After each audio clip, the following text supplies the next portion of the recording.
Hello PHP developer, আজকে আমরা জানবো হচ্ছে সুইচ কেস কি, কিভাবে আমরা সুইচ কেসটা ব্যবহার করব। প্রথমে আসা যাক সুইচ কেসটা কি। সুইচ কেসটা মূলত হচ্ছে আমাদের এর আগের যে আমরা ইফ এলস শিখেছিলাম তারই আরেকটা ভার্সন। কেন আমরা সুইচ কেসটা ব্যবহার করব? যখন আমাদের ভেরিয়েবলের ভ্যালুর মানটা ডিফারেন্ট হবে তখন আমরা কিন্তু সুইচ কেসটাকে ব্যবহার করতে পারবো। এখানে একটা এক্সাম্পল দেয়া আছে, বলতেছে যদি আই এর মানটা 0 হয় তাহলে আমাদের এটা হবে 0, আর যদি 1 হয় তাহলে 1 হবে, আর যদি 2 হয় তাহলে 2 হবে। তো এটাতে একটু কমপ্লিকেটেডভাবে দেওয়া আছে, আমরা এটাকে খুব সহজভাবে শিখব। তো এখান থেকে আমরা আমাদের জ্যাম সার্ভারের ভিতরে আমরা একটা কি করব, ফোল্ডার তৈরি করব সুইচ কেস নামে, htdocs। এখানে আমরা হ্যাকিংয়ের ভিতরে যাব, এরপর এটাকে আমরা ডিলিট করে দিব। শিফট রাইট ক্লিক করে আমরা এটাকে ওপেন করব।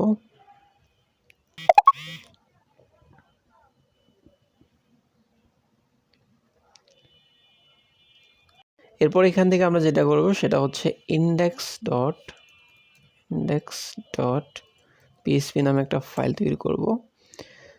এরপর এখান থেকে আমরা php শুরু করব। ব্যাস, কাজ শেষ। এইবার আমরা যেটা করব সেটা হচ্ছে যখন আমরা সুইচ কেস শিখব তখন অবশ্যই আমাদের একটা ভেরিয়েবল লাগবে। তো এখান থেকে আমরা শিফট ডলার, এখানে আমরা লিখে দিলাম ডে না লিখে আমরা লিখবো হচ্ছে month, MONTH, month is equals to double quote লিখলাম হচ্ছে জানুয়ারি। ঠিক আছে। সুইচ কেস শুরু করার জন্য আপনাকে লিখতে হবে SWTCH, সুইচ প্যারেন্থেসিস, এরপর হচ্ছে আপনার যে ভেরিয়েবল নেম সেটা লিখতে হবে, ফর এক্সাম্পল মান্থ। এরপর আমরা কার্লি ব্রেসেস দিব। এরপর হচ্ছে আমাদের কন্ডিশনগুলো আমরা লিখব। সুইচ কেসটা আমরা তখনই ব্যবহার করব যখন আমাদের কন্ডিশনটা একের অধিক হবে তখন। ইফ এলসেও কিন্তু আমরা সেই কাজটা করতে পারি, বাট সুইচ কেসে কিন্তু আমাদের এই ফিচারটা দেয় যেটাতে আমরা মাল্টিপল ভ্যালু এবং কন্ডিশন অ্যাড করতে পারি। তো প্রথমে আমাদেরকে লিখতে হবে কেস, এরপর এখানে আমাকে লিখতে হবে কেস 1। তো কেস 1 আমি লিখে দিলাম হচ্ছে জানুয়ারি। এরপর ক্লোন দিয়ে এটাকে বন্ধ করতে হবে। এরপর আমরা নিয়ে গিয়ে আমাদের যদি এই কেসটা সত্য হয় তাহলে কি হবে সেটা লিখতে হবে। তাহলে আমরা লিখে দিলাম ইকো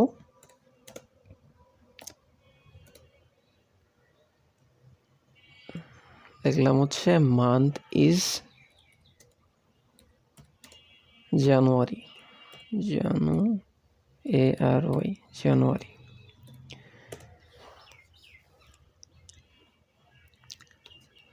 সুইচ স্টেটমেন্টের ভিতরে আমাদের একটা ব্রেক নামে একটা অপশন আছে, এটাকে আমরা কেন ব্যবহার করব এটা আমরা লাস্টে দেখব। এরপর আমাদের কেস 2তে যাব আমরা,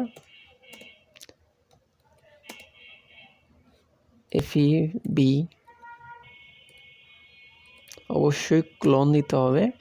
এরপর আমাদের ইকো করতে হবে, যদি ইকো কি হবে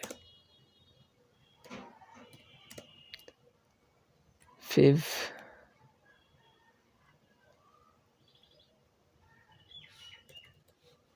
month is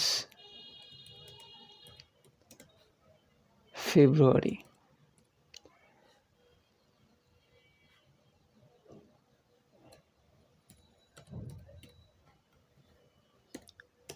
এইভাবে আমাদের কেসগুলো আসতে থাকবে, মানে কন্ডিশনগুলো একটার পর একটা আসতে থাকবে।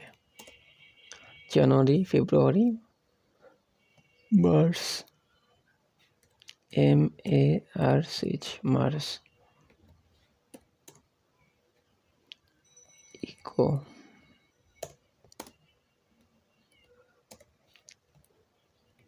month is March, MARCH,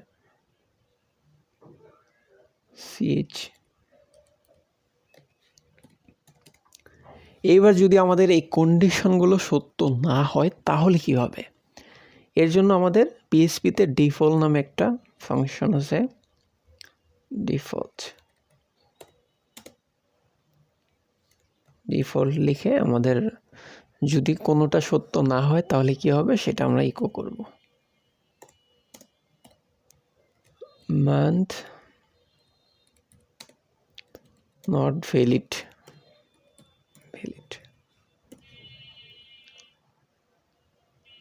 ওকে। তো এবার যদি আমরা এটাকে রান করি তাহলে আমরা আমাদের বিষয়গুলো দেখতে পারবো। তো এটাকে আমরা রান করার জন্য কি করব, জ্যাম সার্ভারটা ওপেন করে নিব, এরপর সার্ভারটাকে অন করে দিব, ব্রাউজারে যাব, গিয়ে এখানে আমরা লিখব হচ্ছে লোকাল হোস্ট হ্যাকিং।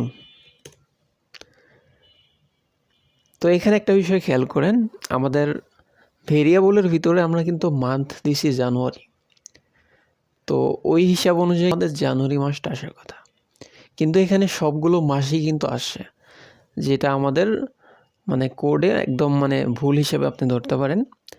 তো এর জন্য যখন একটা কন্ডিশন সত্য হবে এরপরে যাতে আর আমাদের কোডটা কি না চলে, এর জন্য আমরা ব্রেক ব্যবহার করব। তাহলে এই লাইনটা এখানেই শেষ হয়ে যাবে, ঠিক আছে? সেমভাবে আমাদের এটাতে দিতে হবে ব্রেক, এরপর এটাতেও দিতে হবে ব্রেক,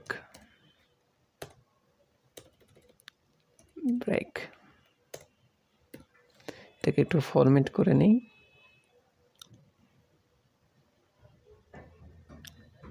এইবার যদি আমরা আবার রান করি তাহলে কিন্তু আমরা আউটপুটটা পাবো, মান্থ ইজ জানুয়ারি। একটু বড় করে নেই, মান্থ ইজ জানুয়ারি।